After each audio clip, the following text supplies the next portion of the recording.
Praise the lord. ప్రభు అయిన యేసుక్రీస్తు నామములో ఈ కార్యక్రమాలు వీక్షిస్తున్న మీ అందరికీ హృదయపూర్వకమైన వందనాలు తెలియజేస్తున్నాం.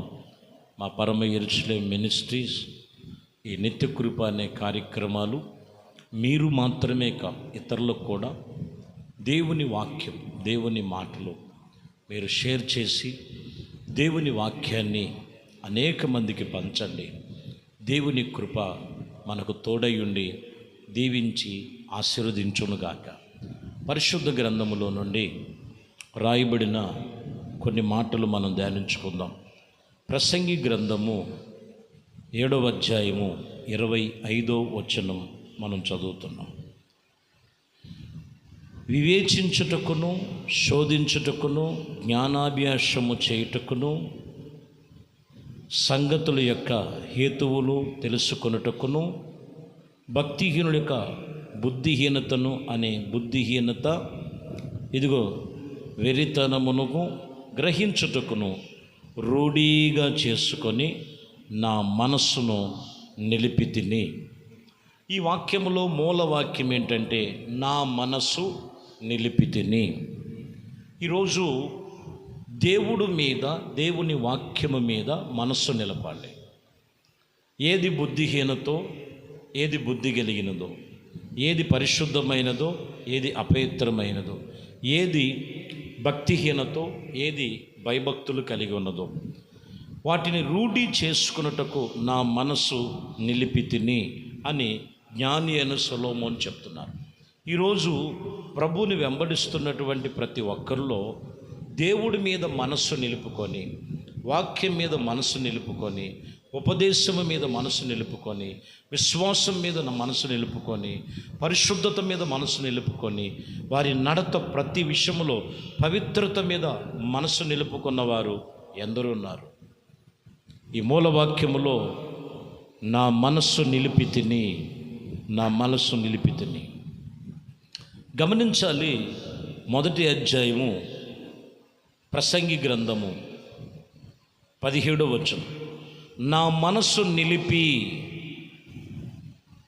జ్ఞానాభ్యాసమును వెర్రితనమును, ఇదిగో కొన్ని విషయాల గురించి ఇక్కడ కూడా చెప్తున్నటువంటి మాట, నా మనస్సు నిలుపుకొని. దేవుడి మీద మనస్సు నిలుపుకోవాలి. నీ మనస్సు దైవ భయము కలిగి దేవుడి మీద నిలుపుకున్నట్లుగా ఎందరైతే నిలిచి ఉంటారో, ఏది సత్యమో ఏది అసత్యమో, ఏది చీకటో ఏది వెలుగో, ఏది నీతో ఏది దుర్నీతో మీ మనసు నిలుపుకొని తెలుసుకోవాలి. గుడ్డిగా నేను భక్తి చేస్తున్నా, ప్రార్థన చేస్తున్నా, ప్రభు సన్నిధికి వెళ్ళొస్తున్నాను అంటే కుదరదు. నీ మనస్సు నిలుపుకొని ప్రభుతో, వాక్యముతో నువ్వు జాగ్రత్త కలిగి ఉండాలి. 1 కొరింథీయులకు రాసిన పత్రిక 7వ అధ్యాయం 5వ వచనం, ప్రార్థన చేయుటకు మీకు ఇదిగో అవకాశము కలిగినట్లు కొంతకాలము వరకు ఇది ఎంతో ఉపయోగపడుతున్నప్పటికీ మీరు మనస్సు కొనకపోయినప్పుడు సాతాను మిమ్మల్ని శోధింపకొనినట్లు తిరిగి ఇదిగో కలుసుకొనుడి. చాలా జాగ్రత్తగా గమనించాలి. ప్రార్థన చేసేటువంటి గుంపులో, ప్రార్థన చేసేటువంటి దేవుని నిబంధనతో సమ్మతి చొప్పున ఎక్కడ తప్పిపోకుండా, ఎక్కడ ఎడబాపకుండా మీరు మనస్సును నిలుపుకున్నప్పుడు సాతాను మిమ్మల్ని శోధింపకొనినట్లు తిరిగి కలుసుకొనండి. ఎక్కడ కలవాలి? సంఘములో, ప్రార్థనలో, ఆత్మీయతలో, మందిరములో. ఎప్పుడు ప్రార్థన జరుగుతుందో ఆ సమయములో మనసు నిలుపుకోవాలి. లోకం మీద కాదు, 24 గంటలు మనసు ఉండేది. దేవుని సన్నిధిలో మనసు నిలుపుకోవాలి. లేకపోతే ఏం కలుగుతుంది? సాతాను శోధిస్తాడు. చీకటి దురాత్మ శోధించబడుతుంది. మనసులో అనేకమైన గలిబిరులు మొదలవుతాయి. యోబు గ్రంథములో రాయబడిన మాటలు అదే. 11వ అధ్యాయము 13వ వచనం, నీవు నీ మనసును తిన్నగా నిలిపిన ఎడలా నీ చేతి ఆయన వైపు చాపిన ఎడల, ఇక్కడ అంటాడు మొదటిగా తిన్నగా నిలపాలి మనస్సు. నీ మనస్సు ఆయన వైపు తిన్నగా నిలిపిన ఎడల, పాపము నీ చేతులలో నుండి చూసి నీవు దానిని విడిచిన ఎడల, నీ గుడారములో నుండి దుర్మార్గతను కొట్టివేసిన ఎడల, వాక్యము చెప్తున్న మాట, నిశ్చయముగా నిర్దోషివై నీవు సంతోషించదవు, నిర్భయుడివై నీవు సిద్ధపరచబడుదువు. చూసారా? తిన్నగా నిలపాలి మనస్సు. దేవుడి మీద మనస్సు ఉండాలి. పాపము మీద కాదు, వ్యసనము కాదు, దుర్నీతి మీద కాదు, బలహీనతల మీద కాదు, లోకము మీద కాదు, ప్రభు సన్నిధిలో తిన్నగా దేవుని మీద మనసు నిలుపుకున్నట్లయితే, వాక్యం చెప్తున్నటువంటి మాట, ఇదిగో నీ గుడారములో దుర్మార్గతను తీసివేసినట్లయితే నీవు సంతోషించదవు, నిర్భయముగా సిద్ధము కలిగి ఉంటావు, సిద్ధము గలవారై ఉంటావు. మొదటి పేతురు రాసిన పత్రికలో చూడండి, 1వ అధ్యాయం 13వ వచనం, కాబట్టి మీ మనసు అనే నడుము కట్టుకొని నిబ్బరమైన బుద్ధి గలవారైతే యేసుక్రీస్తు ప్రత్యక్షమైనప్పుడు మీకు తేబడినటువంటి కృప విషయంలో సంపూర్ణమైన నిరీక్షణ కలిగి ఉండుడి. కాబట్టి మీ మనసు అనేటువంటి నడుము కట్టుకోనండి.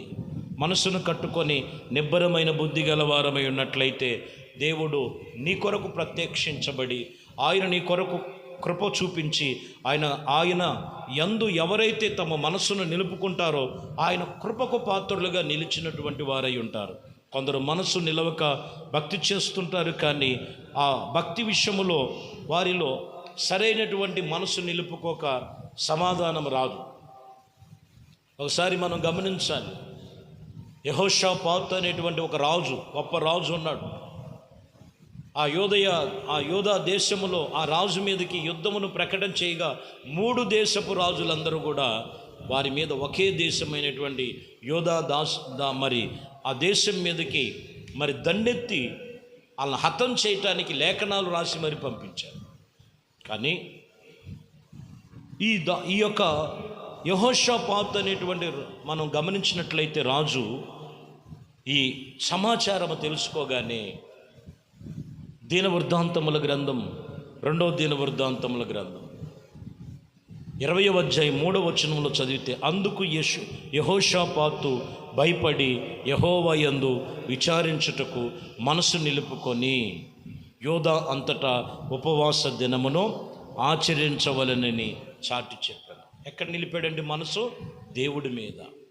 అంతటి గొప్ప సైన్యం, అంతటి గొప్ప వారిని 3 దేశపు ఆ యొక్క పరిస్థితులను మేము జయించటానికి మాకు శక్తి లేదు, బలము లేదు, తగినటువంటి అక్కడ ఉన్నటువంటి సైన్యము లేదని చెప్పి తన మనస్సును నిలుపుకొని దేవుని యందే ఆయన ఉపవాసం ఉండి ప్రార్థన చేసినట్లుగా మనస్సు నిలుపుకొనెను అని రాయబడింది. కాబట్టి ప్రియమైన దేవుని బిడ్డలారా, నీకు ఎటువంటి సమస్య అయినా, ఎటువంటి నీకు మించిపోయినటువంటి సమస్య అయినా, ఎటువంటి పరిస్థితుల మధ్యలో నువ్వు కృంగిపోయి అణగారిపోయిన స్థితిలో ఉండే స్థితికి వచ్చినా కానీ దేవుడి మీద మనసు నిలుపు.